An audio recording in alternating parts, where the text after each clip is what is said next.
মস্ত আকাশটা আজকে আমাকে বেশ কতগুলো কঠিন প্রশ্নের উত্তর দিয়ে দিল। আমরা এদিকে গ্যালন গ্যালন ঘামছি, আর গাছগুলো কি সুন্দর খাড়া আছে। ধমক দিয়ে বলল, যাও আগে রান্নাঘরে ঢোকো। চলে এলাম। এসেই মোরলা মাছগুলো ধুয়ে মুছে পরিষ্কার করে নুন হলুদ মাখিয়ে নিলাম। আর নিয়েছি একটা গাছের লেবু। আমি গন্ধরাজ লেবু নিয়েছি, তবে যে কোনো লেবু হলেই এটা চলে। আর এইভাবে মাছের ঝাল করে, বিশেষ করে এরকম কড়া দগদগে গরমে কিন্তু খেতে খুব ভালো লাগে। কি যে অসম্ভব ভালো লাগে, করতেও খুব সোজা আর খেতেও সোজা। আর এর সঙ্গে একটু সবজিপাতিও উঠে যায়। ভালো করে মাখিয়ে এটাকে এখন ফ্রিজে রেখে দেবো 0.5 ঘন্টা খানেক। আর ততক্ষণে অন্য কিছু রান্না গুছিয়ে নিই। এইবারে দুদিকে দুটো কড়াই চাপিয়ে রান্না শুরু করে দিলাম জোর কদমে। তার সঙ্গে একটু জল খেয়ে নিজেকে ঠান্ডাও করে নিলাম। মাংসটাতে নুন হলুদ মাখিয়ে রেখেছিলাম, সেটাই প্রথমে ঠিক মাছের মতন এপিট ওপিট লাল করে করে ভাজবো। যেভাবে রান্নাগুলো আজকে করব, প্রত্যেকটা রান্নাই কিন্তু শুধু গরমের দিকে তাকিয়ে, যাতে খেতে খুব ভালো হয় আর খাবারটা খুব হালকা থাকে। বিশেষ একটা মশলা এখানে ব্যবহার করব না। মাংসগুলো মাছের মতন ভেজে নিয়েছি এপিট ওপিট, আর এবার তুলে নিলাম। কড়াইতে বেশ খানিকটা তেল, মাংস ভাজলেই তো তেল বেরোবে, আর এই তেলটাতেই ভেজে নেব এবার পেঁয়াজগুলো। পেঁয়াজ একটু পরিমাণে বেশিই নিয়েছি। মাছ রান্না করবো আজকে করলা দিয়ে, আর এই জন্য দুটো বড় বড় সাইজের করলা নিয়েছি একটা ছোট্ট বেগুন আর আলু।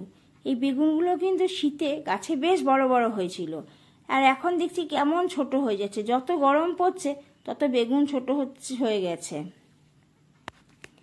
করলাগুলোকে ঠিক এইরকম পাতলা পাতলা করে কেটে নেব।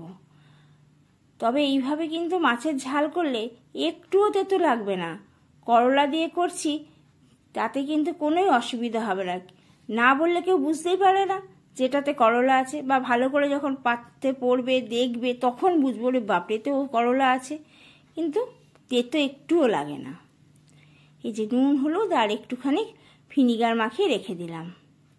পেঁয়াজটা ভাজা হয়ে গেল মাংস আর পেঁয়াজ কিন্তু রেডি। এবার একে আর কিছুক্ষণ রান্না করব, তাহলেই হয়ে যাবে। এই কড়াইটা আর ধোবো না। এই কড়াইতে পরপর রান্নাগুলো চাপিয়ে দেবো এই ধরনেরই। এই যে একটুখানি পেঁয়াজটা আছে, আর একটু পেঁয়াজ দিয়ে নিলাম। এই পেঁয়াজটা হালকা হালকা ভাজা হোক, আর ততক্ষণ আমি এখানে মাছগুলো 0.5 ঘন্টার বেশি হয়ে গেছে ফ্রিজ থেকে বের করে নিয়েছি। আর এই যে মাছ থেকে কতটা জল বেরিয়েছে।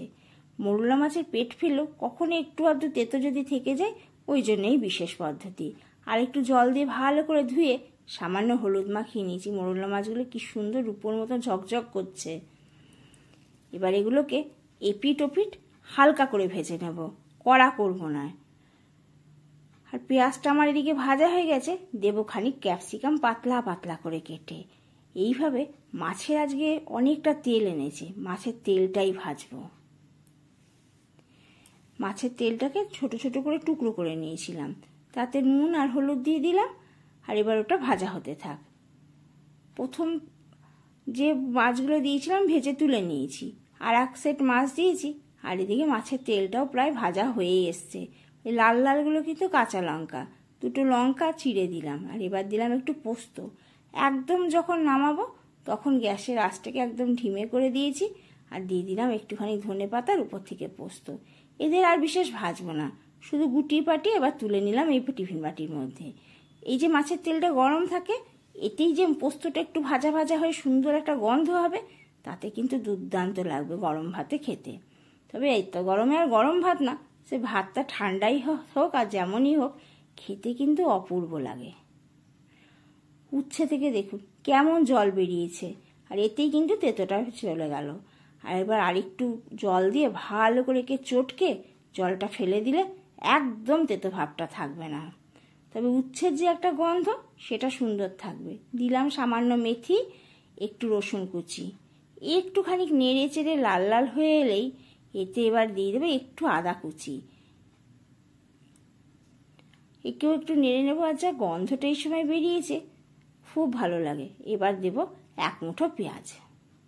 পেঁয়াজটা একটু লাল হলে আলু আর বেগুনগুলো দিয়ে দিলাম।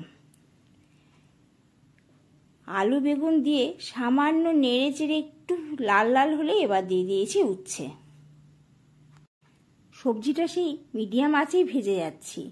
আর এদিকে মশলার জন্য পোস্ত, সর্ষে আর নিয়েছি 4টে কাজু। দারুণ স্বাদ হবে। এবার এটা শুকনো গুঁড়িয়ে সামান্য জল আর 2টো কাঁচা লঙ্কা দিয়েছি একটু ঝালের জন্য। আর ওদিকে মশলা রেডি করে নিলাম। এখানে সবজিতেও একটু হলুদ দিয়ে দিয়েছি। যতক্ষণ এই গন্ধটা চলে যায় হলুদে ততক্ষণই এবার সবজিটাকে ভেজে নিয়েছি। এবার দিলাম নুন। আর নুন দিলেই সবজি থেকে একটু জল বেরিয়েছিল, সেই জলটাকে টানিয়ে নিয়েছি, দিয়ে দিলাম মশলা। পরিমাণ মতো জল এই সময় দিয়ে দিব। আর জল ফুটে গেলেই দিয়ে দিলাম মাছগুলো। সব মাছ দিয়ে মাছগুলোকে একটু হালকা হাতে ডুবিয়ে ঢাকা দিয়ে রাখবো ঠিক 2 মিনিটের জন্য। সবজি আছে আর উচ্ছে আছে তো এই জন্য একটু ঢাকা দিলাম। 2 মিনিট বাদে ঢাকাটা খুলে নিয়েছি। আর দেখি উচ্ছেটা কেমন সেদ্ধ হয়েছে। এই যে খুব ভালো এখনো সেদ্ধটা হয়নি, একটু শক্ত আছে। এইভাবে একটু ফুটিয়ে নেব, তাহলেই হয়ে যাবে। রসুন আর লঙ্কা শুধু পেস্ট করেছি। আজ মাংসটা করেছি একদম সাদাসিধে পথায়। এই পথায় মাংস রান্না করলে খেতে এত স্বাদ হয়েছে, কিন্তু কষ্ট আমার বেশি হয়নি। যেমন গরম তেমন রান্না করেছি। লাস্টে মাংসের শুধু চেহারা দেখেই আপনারা বুঝতে পারবেন যে কি ভালো হয়েছে মাংসটা, কিন্তু আমার খাটনি একদম বিশেষ হয়নি। মাংসগুলো সব উপর থেকে দিয়ে দিলাম। মাংস দিয়ে এবারে কিন্তু কিছু মশলা দিতে হবে। জলটা খুব পরিমাণ মতো, যেমন ঝোল চাইবেন সেরকম জল। গা মাখা মাখা করব, ওই জন্য জল আমি কিন্তু কম দিয়েছি। দিলাম দারচিনি আর একটু কসুরি মেথি উপর থেকে ছড়িয়ে দিয়েছি। ঢাকা দিলাম ঠিক 5 মিনিটের জন্য। মিডিয়াম আঁচে ঢাকা দিয়ে রাখলাম। মাছের ঝোল রেডি হয়ে গেছে। এবার উপর থেকে একটুখানি বাটার দিয়ে দিলাম। ব্যাস। আর এবার আর একটু ফুটিয়ে নেব। ফুটিয়ে ঝোলটাকে একদম শুকনো শুকনো করে নেব। এই যে 5 মিনিট বাদে ঢাকাটা একবার খুলে দিলাম। এবার একটুখানি ভালো করে নেড়ে চেড়ে উপর নিচ করে নিলাম। আবার ঢাকা দেব। ঠিক 3 বার এইভাবে ঢাকা দিয়েছি। মোটামুটি 15 মিনিট 16 মিনিট ফুটিয়েছি। আর এইভাবেই ঢাকা দিয়ে এই যে এটা কিন্তু দ্বিতীয়বার ঢাকা দিয়ে দিলাম। আর এটা 3য়বার ঢাকা খুললাম। চেহারা দেখে কি মনে হচ্ছে বলুন তো? দারুণ হয়েছে, দারুণ। যেমন খেতে স্বাদ হয়েছে তেমন গন্ধ। আর এই যে আজকে উচ্ছে বা করলা যাই বলুন সেটা দিয়ে কিন্তু এই মাছ করেছিলাম, সেই মাছটা দিয়েছি। ওনাকে আমি কিছু বলিনি আগের থেকে, শুধু ওনার মুখটা দেখুন, মুখে দিয়ে কি করে।